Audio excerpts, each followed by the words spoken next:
On the afternoon of February 21, 2014, the Wells Fargo Bank, located at 4302 Easttown Boulevard in Madison, was robbed. Witnesses stated the suspect fled on foot. Give me your money. Come on.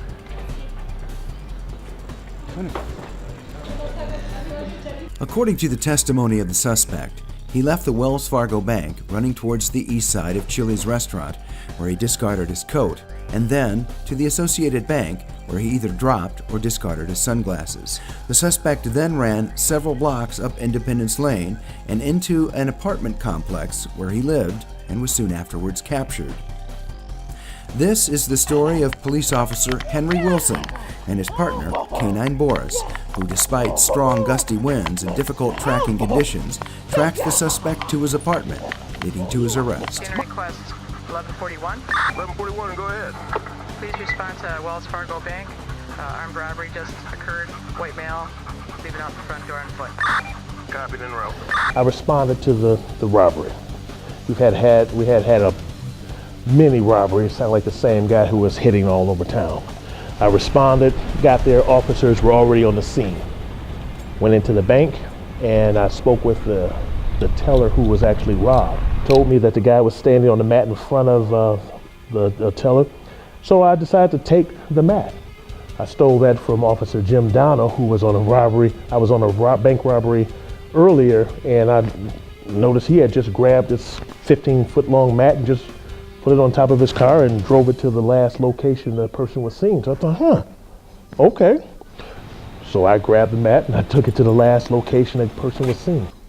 What's more amazing to me is that you think the bank is open, it's 8-10 hours and you have, I don't know, hundreds of people maybe or more stepping on this mat, in and out, the people in the bank, in and out. And yet I was able to take that mat, take it over to a location where I knew the guy had run, present that mat to the dog. The dog was able to sniff the mat, and then I did my pre-ritual and the dog picked that guy up. We tracked around the corner of the Chili's, and on the east side of the building, he goes over to an article of clothing that was stuffed along the wall of Chili's, which turned out to be a coat and some other stuff. Oh, yes! What are you supposed to do? Yeah, lady. What are you supposed to do? There you go. Good job! I think we found some evidence here. Good boy.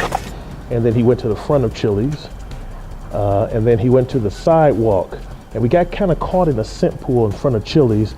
A scent pool is essentially the odors just blowing around the building. It's just a big pool of scent that's not moving. It's just stuck here, and the dog is caught in the perimeter of that scent wall. He can't find his way out because there's so much odor, fooling him into thinking that, okay, it's here.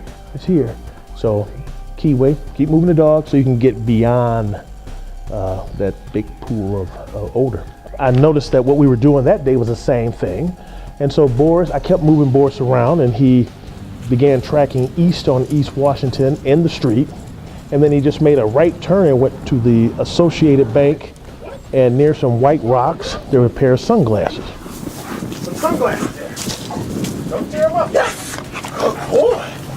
Yes. So we continued east in front of the bank to Independence Lane, and Boris made a left turn, and we started tracking north on Independence Lane, crossed 6 lanes of traffic, and which was amazing. We had officers blocking the traffic so we could cross, and then we continued north of Independence Lane.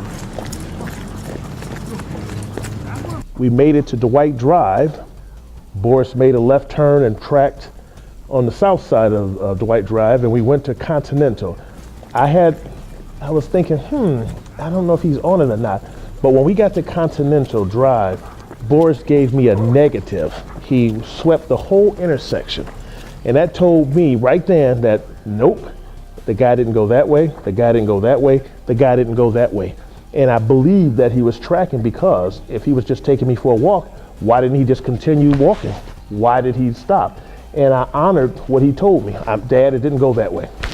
So I decided, let me go on the other side of the street just in case we're in faint odor. Because who knows how far the dogs can smell, how much odor they need to stay on the track. the wind was at least 20, 25 miles an hour. So who's to say odor's not being blown all over the place?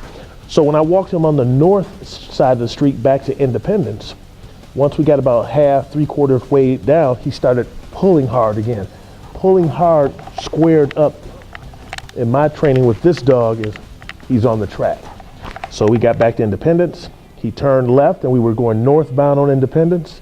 We got to Melody Lane. He turned left on Melody Lane, went about 5 yards and gave another negative and proceeded back east on Melody Lane to Independence. He made another left turn. We went north on Independence, and then we made our way to a driveway in a apartment building complex, and Boris went in to the first few buildings, and he gave me a huge sweeping negative saying, I've lost it, it's not here anymore. And so I decided to cast him in all directions in the lot, and he didn't pick it up, and I said, okay. He came to me and said, yeah, I can't have it. And we trained the dogs to give us a signal that they've lost it. Unbeknownst to me, when the information of where the dog track stopped, 2 detectives got that cued them in on a person who lived in the complex. And so they decided to go over to his apartment and check for the suspect. And in the process, the suspect was in his in this apartment, but he was in there in the bathroom shaving the beard off to, I guess, change his appearance. It was a beautiful series of events that just came together. You know, my training with Sergeant Boyd on this scent pool, watching the Officer Dono pick up this mat, and trusting my dog and his training with me. I think without us on that day, this guy could very well still be out there robbing banks.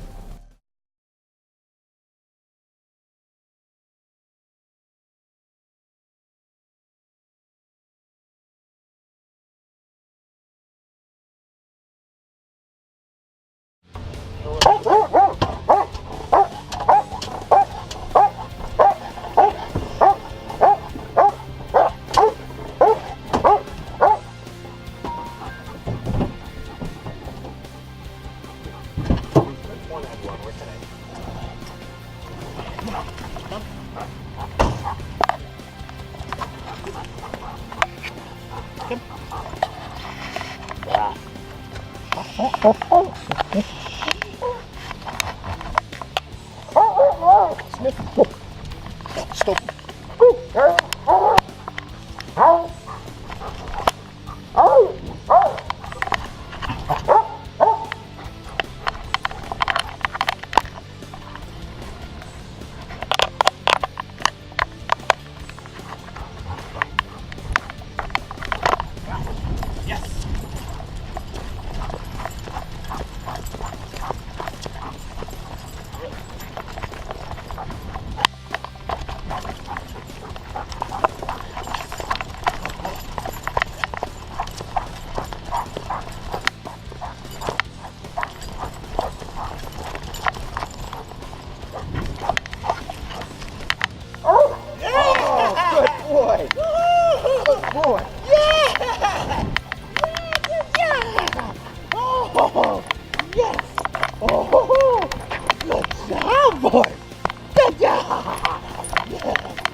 Okay.